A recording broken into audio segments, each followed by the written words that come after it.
युद्धामुळे महागाईचा भडका.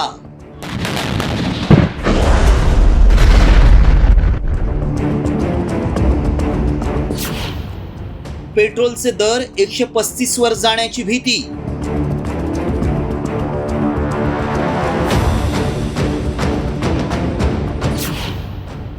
सोनं चांदीही वधारणार.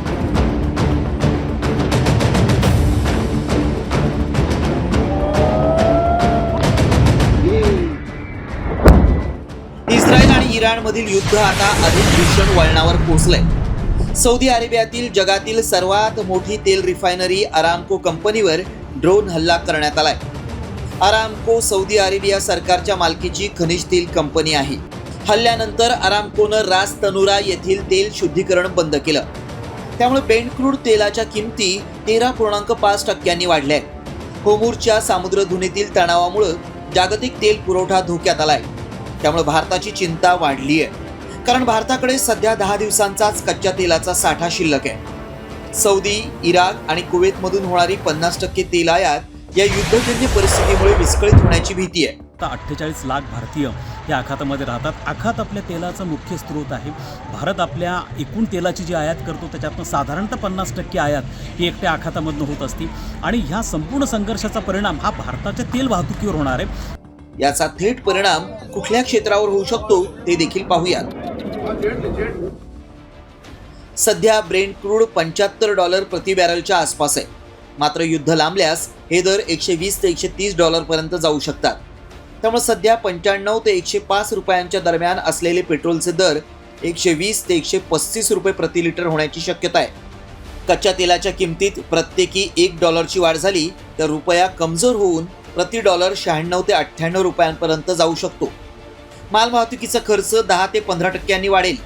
याचा थेट परिणाम भाजीपाला, अन्नधान्य आणि दैनंदिन वस्तूंच्या किमतीवर होऊन महागाईचा दर 7.5% पर्यंत पोहोचू शकतो. वाढत्या महागाईला रोखण्यासाठी RBI व्याजदर वाढवू शकते.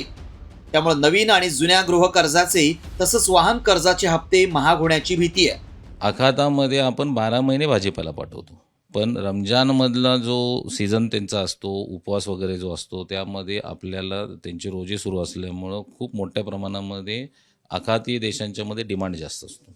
इमर्जन्सीमध्ये सगळं काम बंद करायला लागलं. त्यामुळे जे पुढं केलेले बुकिंग्स होते, शेतकऱ्यांकडून घेतलेला माल होता, आम्ही बनवलेला जो माल होता, प्री कुनिंग, पॅकिंग, या सगळ्या गोष्टींच्यावर प्रचंड प्रमाणात गेल्या 2-3 दिवसापासून नुकसान व्हायला सुरुवात झाली. दरम्यान सौदी अरेबिया प्रशासनानं मात्र अरामकोवर हल्ला झाल्याचं वृत्त फेटाळलंय. जगातील जवळपास 25 ते 30 देशांना या कंपनीकडून तेल पुरवठा होतो. यामध्ये चीन, जपान, दक्षिण कोरिया, भारत, अमेरिका या प्रमुख देशांचा समावेश आहे.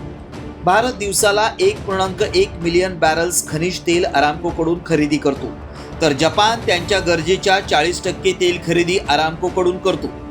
यासोबत अनेक देश अरामकोकडून तेल खरेदी करत असल्यामुळं जागतिक अर्थव्यवस्थेवर याचे गंभीर परिणाम होण्याची भीती व्यक्त केली जाते.